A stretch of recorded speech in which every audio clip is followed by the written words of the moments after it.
ቆይ እናንተ ምን ሆናችሁ ነው ልጅቷ ላይ እንደዚህ የምትሉት? ጆፍ እዚህ ጋር ስርዓትን ያዝ። አዎ ምንም ነገር አላውቅም። የፈለጋችሁት ነገር ማድረግ ትችላላችሁ።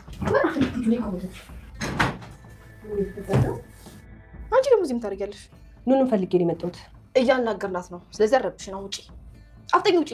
እኔም ለአስቸኳይ ጉዳይ ነው የፈለግኳት። ኑኑ በጣም ለአስቸኳይ ጉዳይ ነው የፈለግኩሽ። ሂጂ ውጪ፣ እያናገርናት ነው ተባልሽ። ይቅርታ አልችልም። ነይ ኑኑ።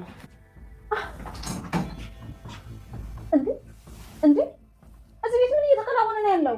ቆይ እየተፈጠረ ነው። ቆይተሽ ስትመጪ ሁሉም ነገር ተገለባብጦ ጠበቀሽ አይደል? አታስቢ ማሚዬ፣ ሁሉም ቤትሽን ለቀው ይወጣሉ። እንደገዛ ቤትሽ አስተዳዳሪ መሰለዋ። ከጸብ መቼስ ፍቅር ይሻላል። ተረጋጉ ሰዎች። ጆ ዝም በል። አቃጥልፈኝ ነው እንዴ? ባመጣ ይሻል ነበር።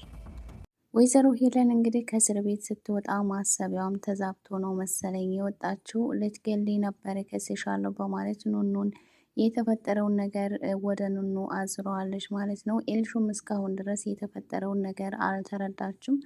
ሁሉም የሚያውቀው ኑኑ ይህንን ነገር እንዳደረገችው ነው ማለት ነው። አሁን ላይ ነይነይ ከዛ ቤት የመጨረሻ ህልዋቸው እንደሆነ ሲናገሩ ነበረ። ከዚህ ቤት ዛሬውኑ መውጣት ይኖርብናል፣ ከዚህ በኋላ እዚህ መቆየት አንፈልግም ብለው ቤሉልንም ቢሆን ለማሳመንና ከዛ ቤት ግዴታ መውጣት ይኖርብናል የሚለውን ሀሳብ ገፍተውበታል ማለት ነው። እንግዲህ መኩና መሰረትም እናታችንን ልናስቆማት አንችልም፣ ስለዚህ መውጣታችን ግድ ነው በማለት ቤሉልን እንደሚወጡ አስረግጠው እየነገሩት ነበረ። ቤሉል ግን ከዚህ ቤት የምትወጡት እኔ ማረፊያችሁን ካዘጋጀውላችሁ በኋላ ነው እንጂ ዝም ብላችሁ መውጣት አትችሉም ብሏቸዋል። ነገር ግን ወይዘሮ ሄለን በማን ገንዘብ ነው ለነሱ ማረፊያ የምታዘጋጀው በማለት ቤሉል ላይ ትጮህበታለች ማለት ነው። እንግዲህ ቤዛንም ከዛ ቤት እንድትውጭ ይፈልጋለሁ በማለት እንድታስወጣት ሞክራ ነበረ። ቤሉል ግን ይሄ የእናቴ ቤት ነው፣ ማንም ሰው እኔ ሳልፈቅድ መውጣትም ሆነ መግባት አይችልም፣ አንቺ ምን አገባሽ በማለት ወይዘሮ ሄለንን እየተናገራት ነበረ። ወይዘሮ ሄለን እንግዲህ አንድ የተማመነችበት ነገር እንዳለ እርግጠኛ ሆና ነበር ስትናገር እየነበረው። ይሄ ቤት የራሴ ቤት ነው፣ አንተ ምን አገባ በማለት ሁሉንም ከዛ ቤት ውስጥ ለማስወጣት ቆርጣ ተንስታለች ማለት ነው። መሰረትም እንግዲህ እሷ ላይ የተፈጠረውን ነገር ማለትም የእርግዝናው ጉዳይ ፈተናዋን በጣም እያከበደባት ይገኛል ማለት ነው። አይንዬ ከዚህ በኋላ ሰው ቤት ሆነሽ ልጅ ልትወልጅ ያስብሻል ወይ? ከዚህ በኋላ መውጣት አለብን በማለት ከዚህ ቀደም የተፈጠረውን ነገር እያነሳች ራሷን እንድትወቅስና እንድትጸጸት እያደረገቻት ነው። መሰረት በእናቷ ንግግር በጣም ከፍቷታል ማለት ነው። ቢሆንም ግን ምንም ነገር መናገርና መልስ መስጠት ደግሞ አልቻለችም ማለት ነው። አሁን ላይ ልጁን ቢሆን ማስወረዱ የሚባለውን ነገር ትታ መውለዱን ላይ ቆርጣለች ማለት ነው። እንግዲህ መሰረት ይህንን ነገር የወሰነችበት የራሷ የሆነ እቅድና ፕላን ሊኖራት ይችላል።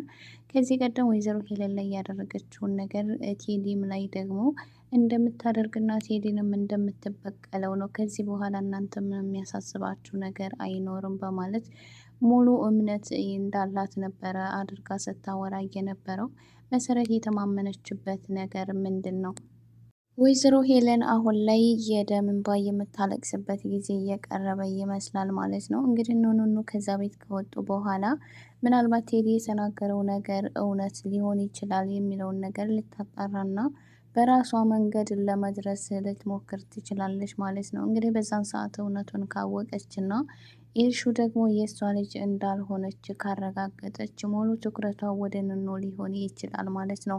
እንግዲህ ኑኑ የኔ ልጅ ከሆነችስ እንዴት አድርጌ ነው ይቅርታ የምጠይቃት? በጭራሽ እሷ የኔ ልጅ ልትሆን አትችልም፣ ብትሆንም እንኳን አልቀበላትም እያለች ነበረ ማለት ነው።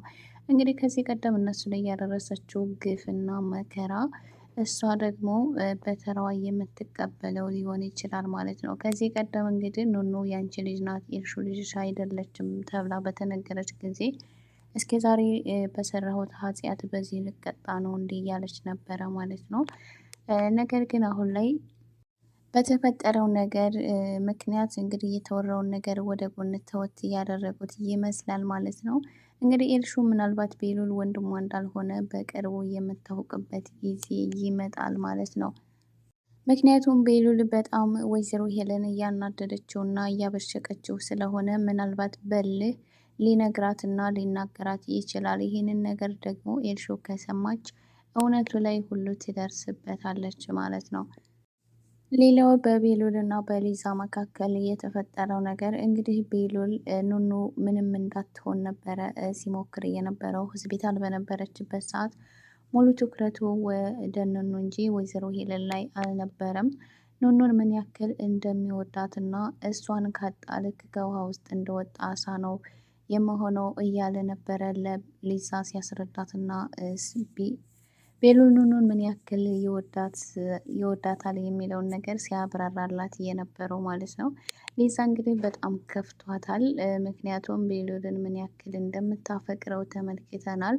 አሁን ላይ ደግሞ ስለ ሌላ ሴት ፍቅር ሲያወራ እሷ በጣም እያዘነችን ቢሆን ማብራራት አይጠበቅብህም ገብቶኛል እያለች ነበረ ወሬውን እንዲቋጨው ያደረገችው ማለት ነው። ሊዛና ቤቲ አሁን ላይ በመካከላቸው በተፈጠረው ግጭት ምክንያት ቅር ተሰኝተዋል። ቤቲ እንግዲህ ቴዲ ላይ ከዚህ ቀደም ያደረገችው ማለት ነው ሁሉን ነገር ረስታ ከቴዲ ጋር መሆኗ ሊዛን በጣም አበሳጭቷታል ማለት ነው። አንቺ ሴት ነሽ ወይ? እንዴት ነው ክብርሽን የማታስከብሬው? እያለቻት ነበረ።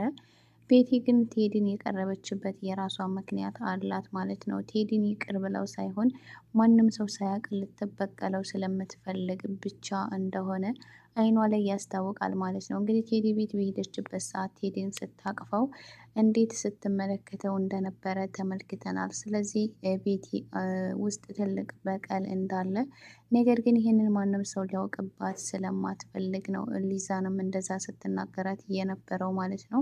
ምክንያቱም ቴዲ ልብ ውስጥ እንደገና ሌላ ቦታ ለማግኘት ነበር ይህንን ስትጠቀም የነበረው። ሊዛ ግን ይህንን ነገር ስላላወቀች ቤቲን አኩርፋታለች ማለት ነው። አሁን ላይ ቤሉል አስማምቷቸው ወደ ቀድሞ ጓደኝነታቸው ተመልሰዋል። ቢሆንም ግን ከዚህ በኋላ ያንን ቴዲ የሚባል ሰው ካገኘሽው እኔና አንቺ የመጨረሻችን ይሆናል ብላ ነበር እያስጠነቀቀቻት ማለት ነው። እንግዲህ ቤቲም እሺ ችግር የለውም አላገኘውም በማለት ነበረ ስትናገር የነበረው። ቤቲ ግን አሁንም ቢሆን ቴዲን ከማግኘት ወደኋላ እንደማትል እርግጥ ነው።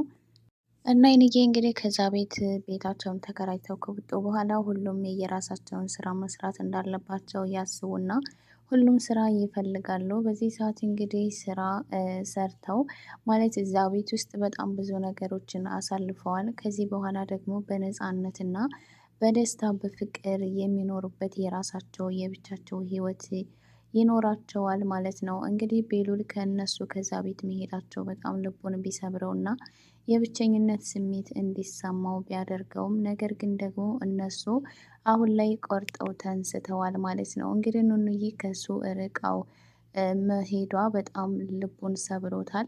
እኔ እያለ እሷን ሳላያት እንዴት ነው የምውልና የማድረው እያለ ነበረ ለራሱ ሲናገር የነበረው።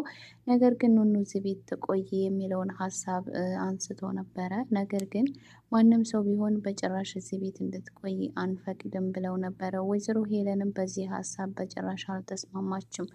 ምክንያቱም እዛ ቤት ውስጥ እንድትቆይ ስለማትፈልግ ማለት ነው። እዛ ቤት ውስጥ የምትቆይ ከሆነ ደግሞ ኤልሹም ብትሆን እንደዚሁም ወይዘሮ ሄለን ኑኑን ማሰቃየታቸውን አያቆሙም ማለት ነው።